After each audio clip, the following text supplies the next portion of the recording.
엊그제 봄이 온 것 같은데 벌써 가을이 깊어지고 있습니다. 어제만 해도 교회 마당에 있던 나뭇잎들이 싱싱함을 자랑했었는데 이제 점점 시들어지고 하나 둘 떨어지는 모습도 보게 됩니다. 산에는 울긋불긋 단풍이 지고 있습니다. 이런 자연의 모습 속에서 우리의 삶이 또한 자연의 이치를 따라갈 수밖에 없다는 것을 다시 한번 깨닫게 됐죠.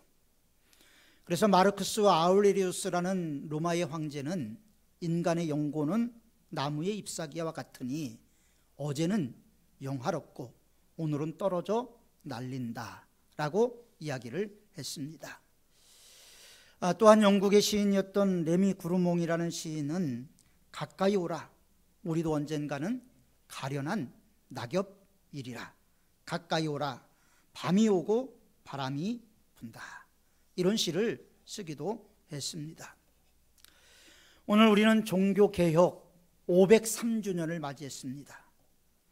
마틴 루터가 독일 비덴베르크 성문교회에 95개 조항의 반박문을 내면서부터 도화선이 됐던 종교개혁이 어느덧 시간이 지나서 500년이 넘고 503년이 되는 주간이 되었습니다. 503년이 되면서 우리는 우리의 신앙을, 우리의 교회를, 한국의 기독교를 다시 한번 성찰해 볼 필요가 있다고 생각이 됩니다. 종교개혁이 일어나게 된 원인은 본질로 돌아가자라는 것이죠. 기독교의 본질이 뭡니까? 하나님의 말씀이죠. 하나님의 말씀으로 돌아가자. 잘못된 인식, 잘못된 삶, 잘못된 신앙에서 올바른 곳으로 돌아가자. 그렇게 주장하고 나왔던 것이 바로 종교개혁이었습니다. 구르는 돌에는 이끼가 끼지 않죠.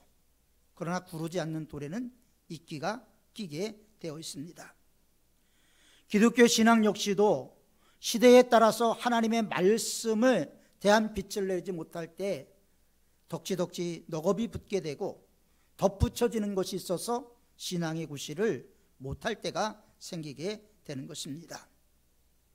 그래서 교회는 종교개혁을 맞이한 500년 주간에 우리가 다시 한번 개혁자를 생각하자, 그리고 개혁의 정신으로 돌아가자 외쳤지만 구호 이상의 아무런 변화를 우리는 만들어내지 못했습니다. 500년 역사를 바라보면서 종교개혁의 중요성을 인식했지만 중요성을 인식한 만큼 삶의 변화, 하나님을 바라보는 마음의 변화에서는 많은 문제가 있었다는 것이죠. 저 역시도 신학교에서 받은 교육의 한계를 벗어나지 못하고 있다는 것을 깨닫게 됩니다. 하나님의 말씀은 이것인데 우리가 배워온 것이 이렇기 때문에 이것이 옳다라고 생각하는 부분들도 종종 발견할 수가 있었습니다. 새롭게 성장해야 되는데 정체가 되어버리고 말았습니다. 왜냐하면 교회가 변화를 거부하고 교회 안에서 우리끼리의 신앙만을 고수했기 때문에 우리의 신앙이 빛을 발하기보다는 점점 어두워지고 말았던 것이죠. 시대는 무섭게 변화되어 가는데 교회는 아무런 변화도 갖추지 못하고 있습니다. 그래서 마틴 로이드 존스라는 분은 그렇게 얘기를 했습니다. 세상은 대포로 무장하고 있는데 교회는 소총조차 없다. 여러분, 이 말을 들으면서 우리의 신앙이 진짜 하나님이 살아계시다라는 것을 믿으면서도 왜 이렇게 됐는가를 한번 생각해 봐야 되지 않겠습니까? 그 하나님이 우리 하나님 아닙니까? 우리가 믿는 하나님이 전능하신 하나님이시요 무소불능하신 하나님이시고 우리와 함께 하시는 임마누엘의 하나님이시라는 것을 우리는 믿습니다. 그 믿음의 발판 위에서 우리의 신앙이 뿌리를 내리고 있는 것이죠.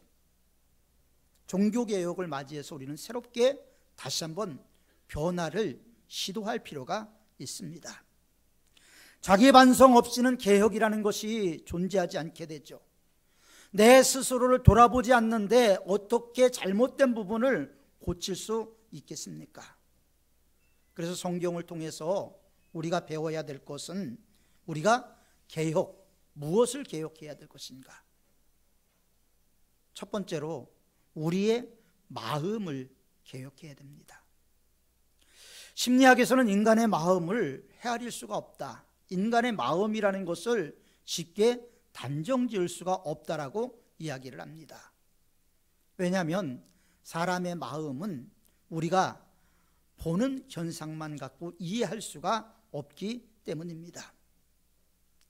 그러다 보니까 사람의 마음이 변화되지 않고서는 아무것도 변화를 만들어갈 수가 없게 되는 것입니다. 가을이 짧지요. 이 짧은 가을을 보면서 어떤 분은 인생의 무상함을 생각하기도 합니다. 불었던 여름에는 상상하기 어려웠던 변화가 이루어졌죠. 조금 있으면 낙엽들이 다 낙엽이 되어서 떨어지고 앙상한 가지만 남을 것입니다. 우리의 삶도 푸르름이 있었지만 언젠가는 녹음이 들게 될 것이고 또 나무에서 떨어져서 낙엽이 되게 될 것이고 그 낙엽이 바람에 이리저리 굴러가듯이 그런 삶이 된다는 것이죠. 자연을 보면서 우리를 볼 수가 있어야 됩니다. 그것은 하나님이 우리에게 보여주신 너의 인생의 이것이다라는 것을 보여주는 자연계시라고 말할 수가 있는 것입니다. 시간은 흐르면서 많은 것이 변합니다. 그럼에도 불구하고 변화를 거부하는 세력은 만만치 않습니다.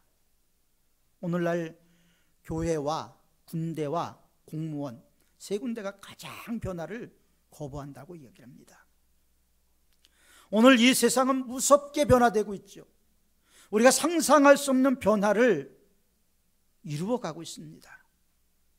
그런데 우리는 그 변화를 뒤쫓아가지도 못하고 있습니다. 변화할 때 변화하지 않으면 문제가 되게 됩니다.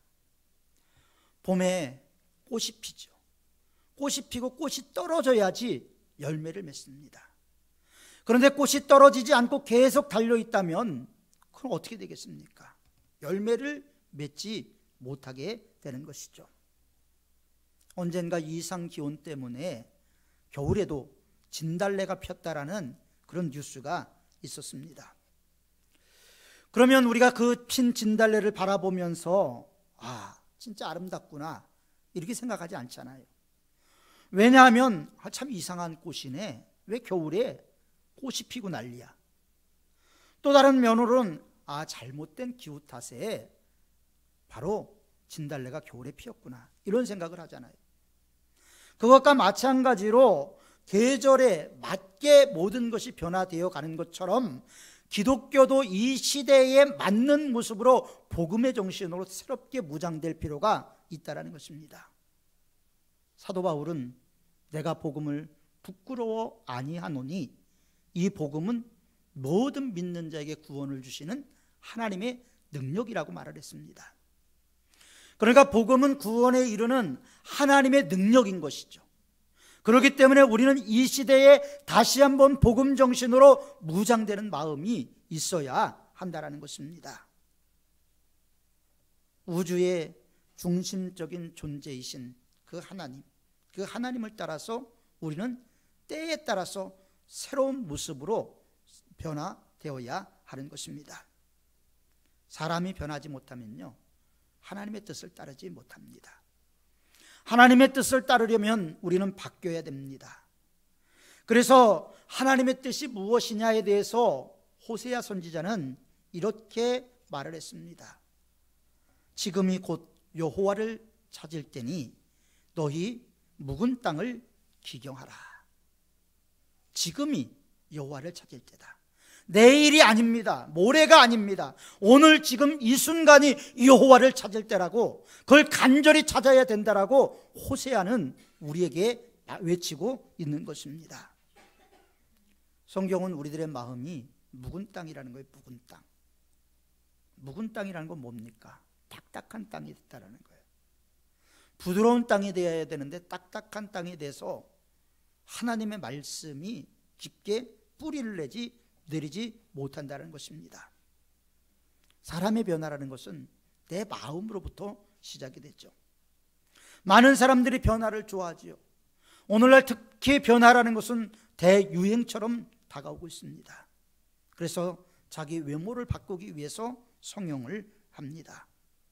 그러나 우리가 진정 바뀌어야 될 것은 우리의 외모보다 우리의 마음이죠. 우리 마음이 바뀌어야 되는 거예요. 외모가 아무리 바뀐다고 그 사람이 아름다운 사람이 될 수는 없는 것입니다. 그러나 마음이 아름다운 사람이라면 우리는 진정 그 사람에게 호감을 주게 되죠. 안도현 시인이라는 분이 그런 시를 썼습니다. 연탄재를 함부로 차지 마라. 너는 남에게 따뜻한 가슴인 적이 있어 봤냐? 연탄은 한동안은 그래도 남들에게 따뜻한 가슴이었던 그런 적이 있었다라는 거예요. 그 시를 쓰신 분이 기독교인입니다. 오늘날 기독교가 남에게 따뜻한 마음이 되어야 된다라는 마음으로 그 시를 썼는지는 모르겠습니다만은 그분이 기독교인이기 때문에 아마 그런 마음으로 썼을 것이라고 저는 생각을 하게 됩니다. 묵은 땅을 갈아엎어야 되죠. 옛날 그리스의 어떤 왕이 다스리는데 나라에 도둑이 너무 많아요. 도둑이 많으니까 이 왕이 법률을 만들었습니다. 도둑질하는 자에게는 눈을 뽑겠다. 왜냐하면 도둑질을 하려면 먼저 눈으로 봐야 되니까 가장 먼저 죄를 범하게 만들었던 눈을 뽑겠다라고 이야기를 했습니다. 그랬더니 한동안 도둑이 없어졌어요. 그러다가 첫 번째 도둑이 잡혀왔는데 그 왕의 아들이 잡혀왔답니다. 모든 사람들이 이 왕이 어떻게 할 것인가, 자기 아들이니까 용서할 것이냐 아니면 진짜 법대로 할 것이냐. 아마 법대로 하지 못할 것이다, 자기 아들이니까. 그렇게 이야기를 했다고 합니다. 그런데 그 아들의 눈을 뽑았답니다. 하나는 아들의 눈을, 또 하나는 자기의 눈을 뽑았다고 얘기해요. 개혁이라는 것은 바로 이런 마음이 있어야지 이루어지게 되는 것이죠. 하나님은 우리의 묵은 마음을 기경하라고 말씀을 하시는데, 농부가 농사를 지으려면요 반드시 땅을 엎어야 됩니다. 그건 우리나라뿐만이 아니죠. 세계 어디를 가도 농사를 지을 때 보면요 땅을 갈아엎고 거기에 씨를 뿌리게 됩니다. 봄에 가장 먼저 농부들이 바쁜 이유가 땅을 갈아엎는 것이죠. 쟁기질을 합니다. 밭을 부드럽게 만들어야지 씨를 뿌릴 수 있기 때문에.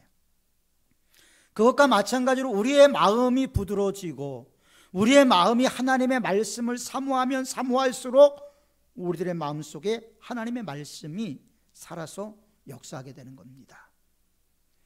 문제는 내가 딱딱한 마음 갖고 있는데 왜 내가 신앙생활이 이러느냐 이야기하기보다는 내 마음을 먼저 갈아엎은다면 좋은 씨들이 결국 마음속에서 뿌리를 내리고 열매를 맺을 수가 있게 되는 것입니다.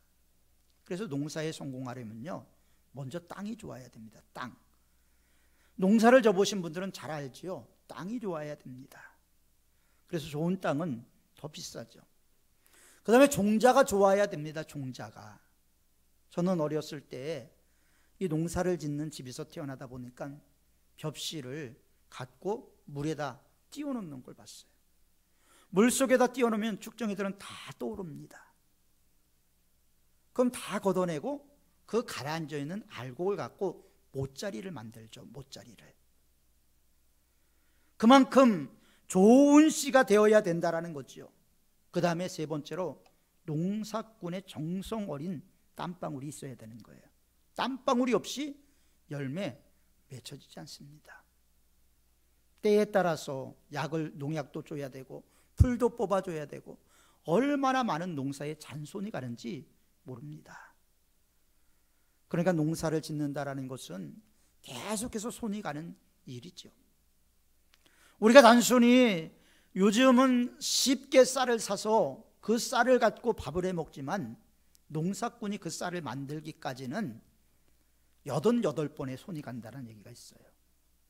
한자에 쌀이 쌀 밑자를 쓰지 않습니까? 그 밑자가 팔자가 두 개가 들어가 있어서 88번의 손이 간다라는 말을 하기도 합니다.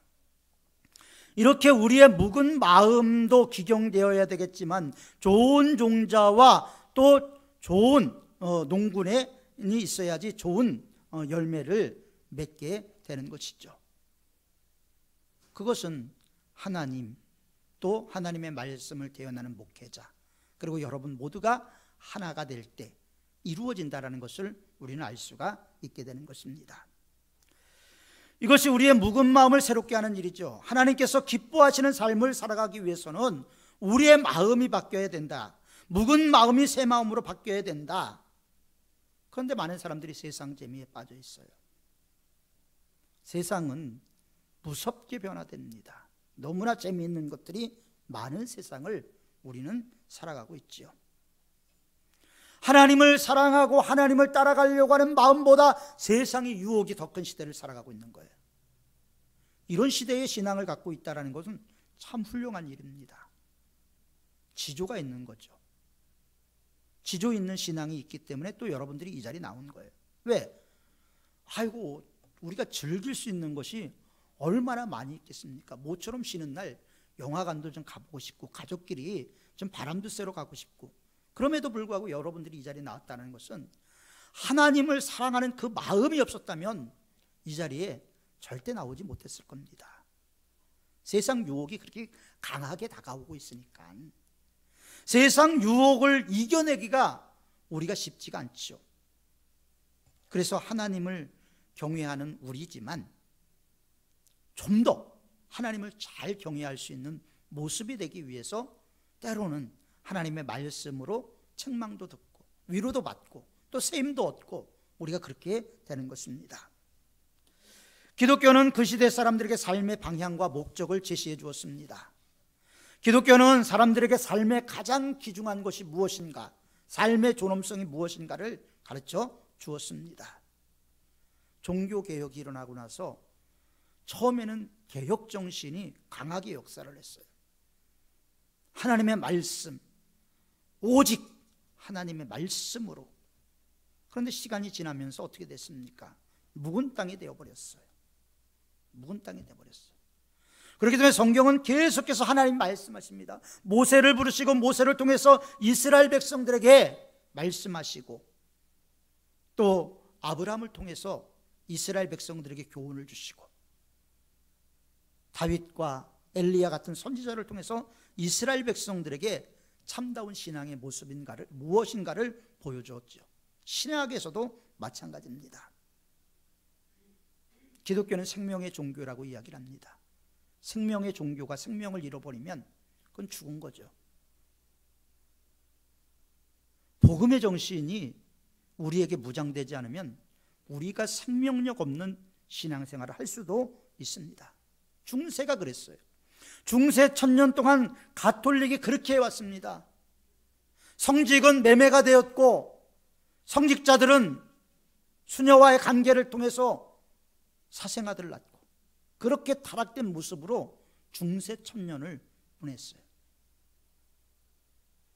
그런데 마틴 루터라는 교수가 성경을 읽다 보니까 이거 아니네? 이거 지금 우리 청주교가 성경하고 너무나 다르게 나가네? 이거 아니네? 그러면서 우리가 성경으로 돌아가자, 말씀대로 행하자, 우리가 지금 하고 있는 것이 옳은지 확인하자. 그래서 95개 조항의 반박문을 내게 된 것입니다. 잠자고 있었던 가톨릭의 잠을 깨운 것이죠. 개혁의 뿔을 들은 것입니다.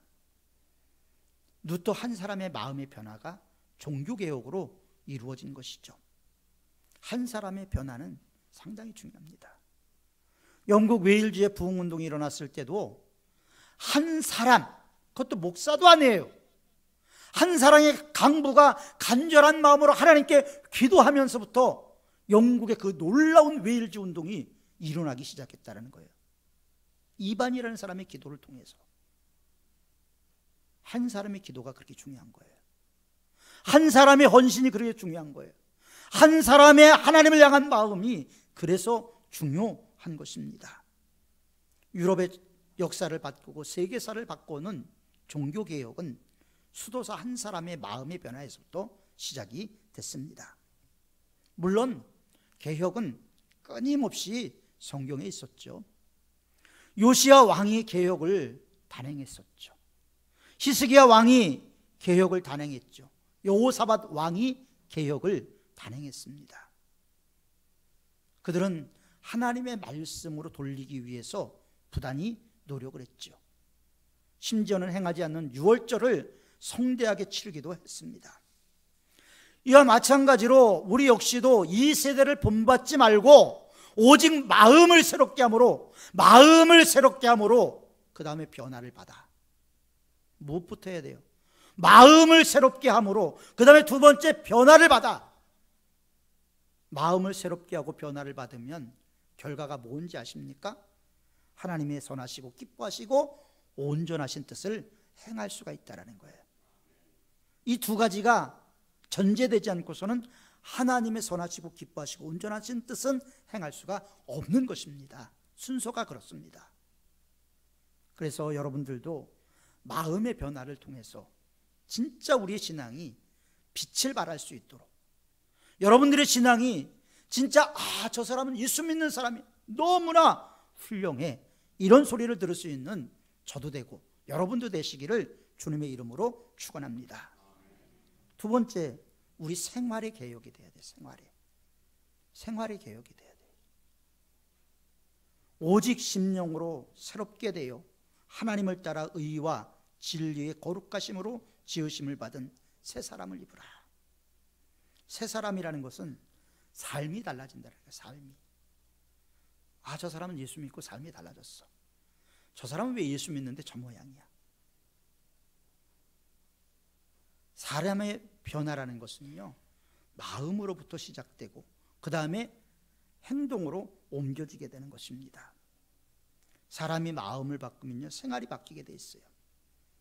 그래서 변화라는 것은 진짜 내가 예수 믿는 사람인가를 보여주는 거예요. 보여주는 것. 여러분, 옛날 목사님들 바라보면 얼마나 존경스럽겠습니까? 저도 어렸을 때 교회를 나가진 않았지만 그래도 목사님들 바라보면 존엄해 보이고 존귀해 보였어요. 근데 오늘날 어떻습니까? 목사 그러면 저는 어디 가서 목사라는 얘기 잘 안 해요. 다시 한번 쳐다보더라고요, 사람들이. 그만큼 기독교가 생활이 따라가지 않으므로 실추가 되어버리고 만 것이죠. 그래서 우리의 생활이 그리스도인다운 삶을 살고 있는가, 정말 나는 하나님이 기뻐하는 삶을 살고 있는가 생각해 봐야 되겠죠. 세상이 발전하면서 우리들은 너무나 자본주의적인 사상에 물이 들었어요. 돈이 최고다. 돈만이 우리를 지켜줄 것이다. 물론 돈이 있어야죠. 돈이 있어야지 생활을 하죠. 돈이 있어야지 먹고 살죠.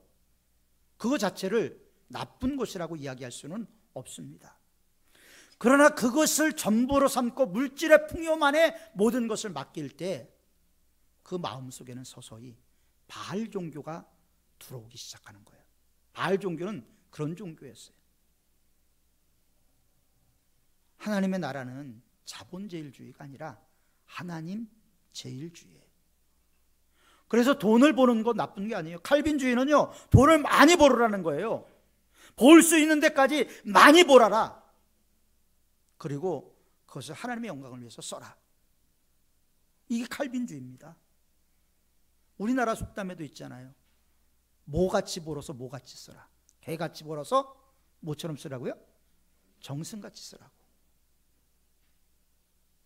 돈을 버는 것 자체에 대해서 성경이 잘못됐다라고 얘기한 건 아니에요. 많이 벌어서 하나님의 영광을 위해서 쓰라는 겁니다. 근데 그것을 갖고 내 욕망을 채우면 그것은 하나님이 기뻐하지 않는다라는 것이죠. 하나님의 백성으로 살아가는 우리는 하나님의 백성다운 삶을 살아야 됩니다. 개혁이라는 것이 원점으로 돌리는 거잖아요. 원점. 우리의 원점이 뭡니까? 하나님이죠. 하나님 때문에 모든 것이 다 우리의 삶이 지금까지 이끌어온 거 아닙니까? 희생하며 살아오지 않습니까? 세상 사람들이 즐기는 그 즐거움도 누려보지 못하고 지금까지 여러분들이 고난의 길, 십자가의 길을 걸어온 건 주님 한 분 때문이잖아요. 그러나 좀 더 주님 앞에 나가야죠. 탕자가 모든 것을 잃어버리고 모든 것을 포기한 뒤에도 주 아버지 품에 돌아갔듯이 우리는 아버지 품에 돌아가는, 거기에서 위로가 있습니다. 거기에서 새 힘을 얻는 거예요. 탕자처럼 방황하는 삶에서 위로가 있는 것이 아니고 그 삶을 청산하고 아버지께 돌아갈 때 그 아버지 품 안에서 위로가 있고 소망이 있고 새 힘이 얻는 거예요. 세상이 바라보는 삶에는 희망이 없습니다. 우리의 마음은 뺏어가죠, 세상은. 그러나 우리에게 참된 평안은 주지를 못합니다. 그리스도인들은 하나님의 뜻을 따라 진리 안에서 살아야 되고 의롭게 살아야 합니다. 시조에서도 까마귀 싸우는 곳에 백로야 가지 마라, 이런 시가 있잖아요. 정몽주의 어머니가 정몽주에게 주었다라는 시조로 알려져 있죠. 까마귀 싸우는 곳에 백로야 가지 마라, 가지 말라라는 거예요. 왜? 그 까마귀들의 싸움 속에서 그 하얀 백로가 검게 될 수 있기 때문이라는 거죠. 그래서 개혁은 지금까지 살아오던 습관에 익숙한 것이 아니라 다시 한번 하나님의 말씀의 거울에 우리의 삶을 비춰보는 겁니다. 중세 가톨릭이 처음부터 부패했겠습니까? 아니었어요. 중세 가톨릭도 처음에는 아주 신실하게 신앙생활했습니다. 종교개혁이 온전한 개혁으로 이루어지지 못해서 그 반대로 또 나오는 게 경건주의라는 게 나옵니다. 필립 야곱 스페너라는 사람을 중심으로 해서 경건주의라는 게 또 나와요. 왜냐하면 너무 무미건조하게 자꾸 개혁만 외치다 보니까 영적인 것을 강조해야 된다 그랬고 경건주의라는 게 나와요. 경건이라는 말은 영적이란 말과 같은 말입니다. 그래서 우리는 사람의 이야기를 듣기보다는 하나님의 말씀을 들을 필요가 있습니다. 하나님의 말씀을 많이 보고 하나님의 말씀을 많이 들어야 돼요. 요즘 텔레비나 이런 걸 보면요, 얼마나 세상의 소리가 가득합니까? 뉴스를 보면 스트레스를 받는다는 분들이 점점 많아지고 있어요.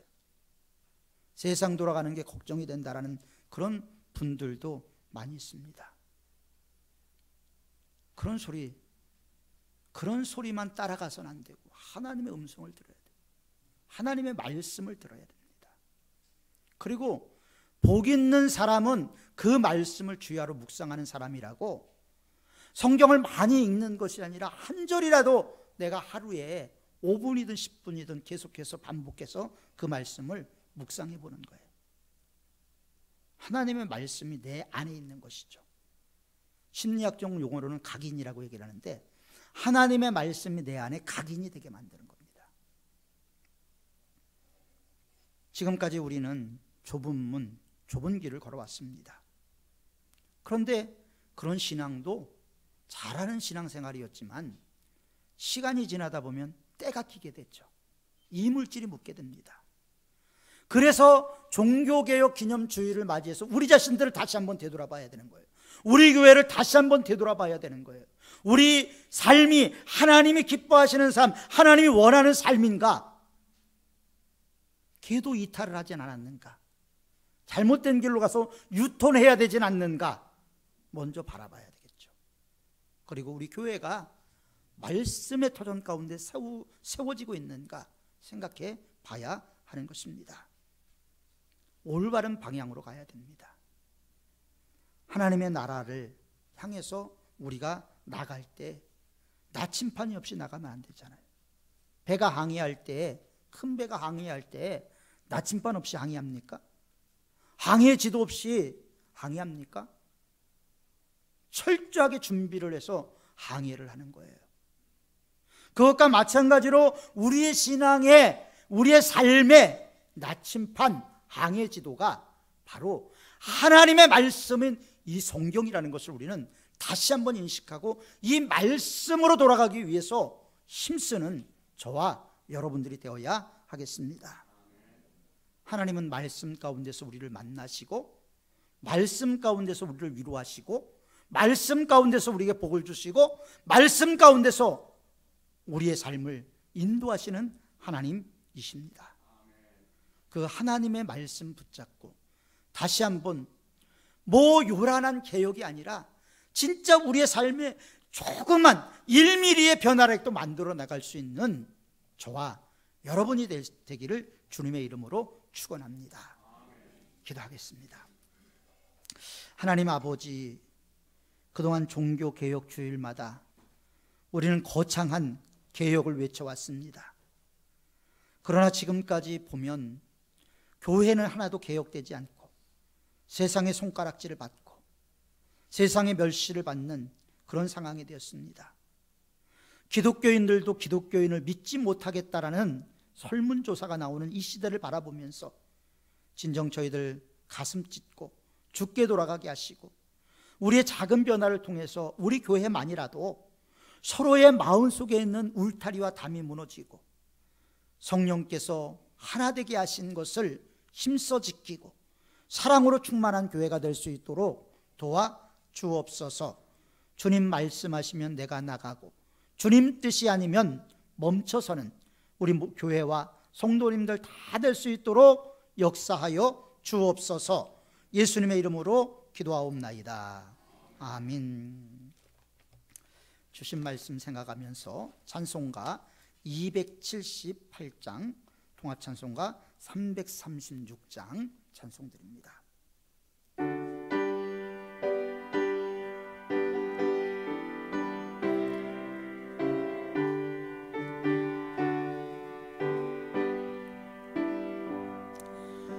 여러 해 동안 주 떠나 세상 연락을 즐기고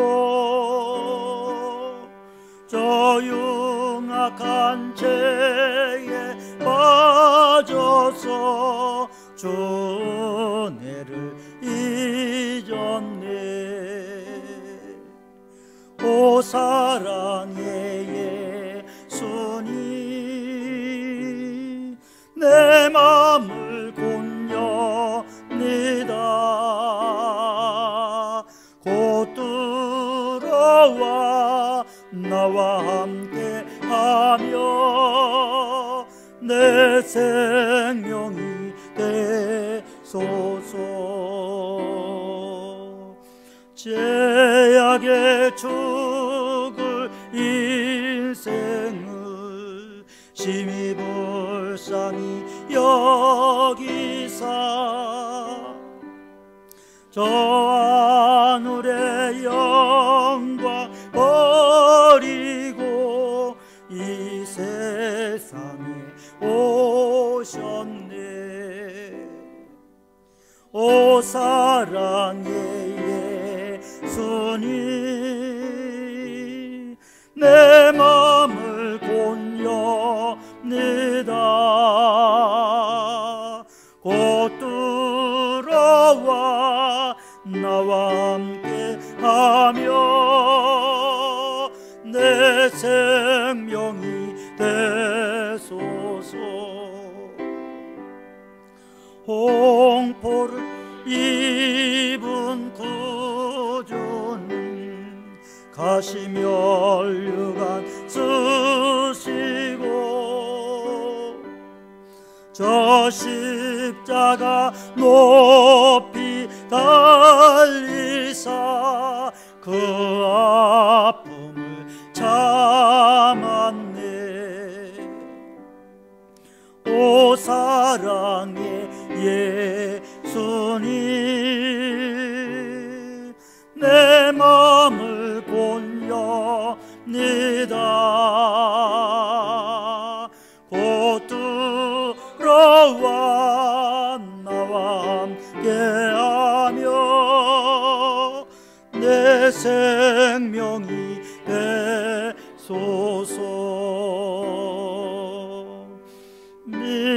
미련한 우리 인생은 주의 공로를 모르고 그 쓸쓸한 사막 가운데 늘 헤매고 다녔네. 오 사랑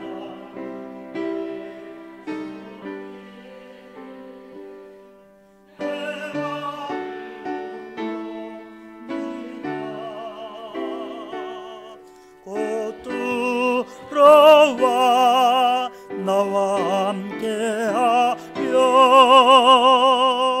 내 생명이 되소서. 아멘.